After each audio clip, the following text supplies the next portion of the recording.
Well, I don't know if Bo Nix is really going to drop much in the draft. Maybe he will, maybe he won't. But one guy that felt like he boosted himself up a little bit was Michael Penix Jr.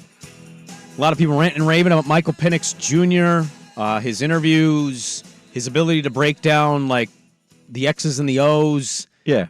And it was my understanding the only reason that he was being maybe dropped to the second round was simply his injury history. Yeah. So if he went, everybody saw the medicals, they saw him out there, and got comfortable that he was going to be able to show whatever durability any other NFL quarterback potentially could show, then yeah, I think his talents and what he accomplishes and what he can do with a football will vault him up.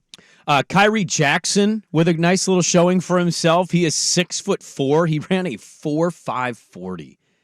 And I know, like, long guys, you see that and you're like, you should be. Sometimes, like, getting out of the gate on the 40 is the hardest thing for those longer guys. Getting up to full speed yes. is quickly. It's sometimes harder with those long legs. Absolutely it is. But he is somebody that, you know, could be anywhere from second to 4 in rounds.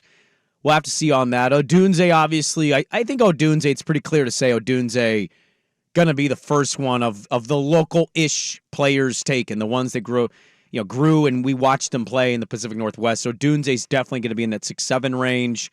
Bucky Irving did fine. His 40 time was 4.55. Katana Ladapo, similar time. Anthony Gould ran a 4.39 40, I believe. So he had some nice showing by some local guys. Where they fall, I mean, it's eventually you get to some of those names and you're like, he's a 3 through 6 round guy. We'll just cover 3 whole rounds and say that's where he could fall, is any given place there. But for the most part, not a whole lot of negatives. Maybe some questions, but not a whole lot of negatives. Fuaga had himself a nice weekend as well. Again, I mentioned watching his like shuttles and his 40. He ran a 5.1 40. I challenged Joe Fish to be that time, and he's like 6'4", 6'3", 320 pounds. It's just unbelievable watching these mammoths just move. It really is crazy how athletic the linemen have gotten over the years. Well, this is an interesting point that I read as well yesterday. We've seen we talked about this a little bit with linebackers.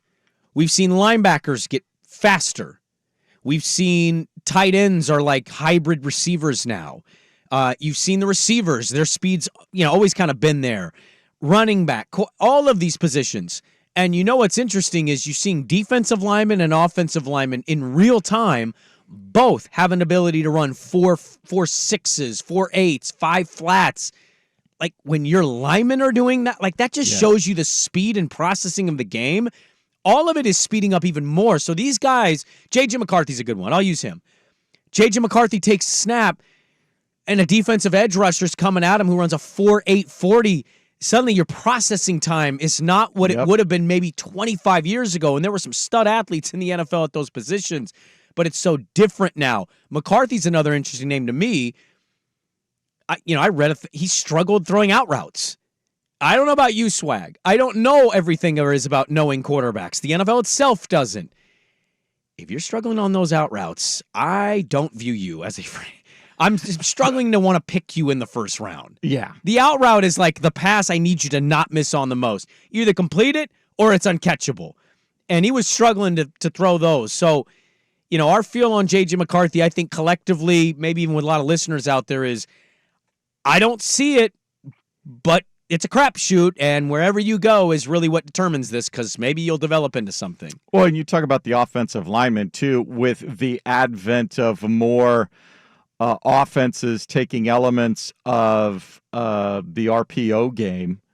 Those linemen have to be able to get down the field and block or get out on screen passes from the center of the hash marks to outside the hash marks even quicker. You're nervous about an edge rusher being unblocked and your running back getting the ball and you're like, he's going to run him down. That's where we're at now. Yep. That guy runs a 4.5. Let's call it Bucky Irving. He runs a 4.5. All right, well, this edge rusher runs a 4.7. There's a chance he's going to get him if he just hesitates for a split second. And that's kind of the difficulty of playing in the NFL now, is all of the positions are becoming incredibly fast. Speed you haven't seen. I love watching this stuff change. There's reports that the NFL wants an 18th game. Yeah, you sent that to me. NBC Sports. It got aggregated a bit, but there's reports that the NFL is leaning getting heavily there. into it. I think they can. The problem is owners aren't going to cut the preseason because if you buy season tickets to an NFL team, you have to buy the preseason game at the face value of the ticket. There's no discount for it. That's fine, but we would be stretching this now into President's Day weekend. So as long as, I wonder if they look to encroach upon college football now and start the season Labor Day weekend. You could go that way too. Am I wrong here? I had a camping trip once. My mom made me go camping. I hated camping, but my mom made me go camping. Now, when we were younger, they used to start. Yes, they did, right? Yes, because it was actually the Tampa Bay Niner game where Rice tore his ACL. Yeah. I missed that game, and I believe it was Labor Day weekend. I had to go on a camping trip. And I think the NFL felt, like a lot of families, that was the last weekend getaway. Yes. That there were a lot of people that weren't home.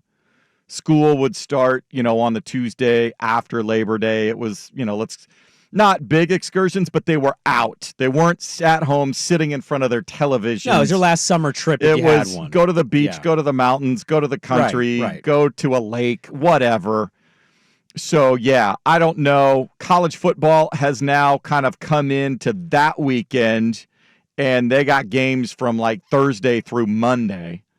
Yeah, but the thing about the speed of these guys and adding another game, like as a Niner fan or a Chief fan or a Raven fan or whoever, I don't know about everybody else, but I am watching this and I'm rooting for who I root for or my gambling bet or whatever. I am watching this differently. I'm just like, don't get hurt, don't get hurt, don't get hurt. Okay, great. One play. Well, does it seem, since we've gone to the 17-game schedule now for 4 or 5 years now it's been in place? 3-4 years? I think it's only 2 or 3. I don't think it was that long ago, was it? Doesn't it seem like the season, though, is a month longer than That's what I'm saying. Before? Yes, it does. I mean, imagine you had an 18th game. Imagine how Trent McDuffie, cornerback of the Chiefs, how did his body feel? I know. He started in July, August, and he stopped in February playing that sport. I do see your point, though, of wanting to get the Super Bowl to President's Day weekend. It creates they quote unquote give us the Monday off as a holiday. Well, there you go. Not everybody gets President's Day. Not everybody gets it, but a lot of there's no school. Yeah. Federal offices, state offices, banks, all that stuff. A lot of those people don't have to work, and so there you go. There's and so then a lot of, other than retail, there's a lot of offices that'll be like, and if you get a little late start, you're in at 10 o'clock rather than 8 or 8:30 or whatever. Nobody's batting an eye. We'll try to effort to get a NFL draft person on either tomorrow or Wednesday to kind of recap this. Help us idiots out here who don't, I read the mocks, I'm reading names, trying to remember all of these thousands of names. Well, we still have, we got free agency to happen before we get to the draft in Detroit. Mike Evans kicked that off this morning at 6:20 a.m. Yes, he did. He re-upped. The franchise tag deadline is tomorrow. Yep. There'll be some interesting decisions to be made on that. Any teams panic at the last minute. So there you go, NFL Combine stuff.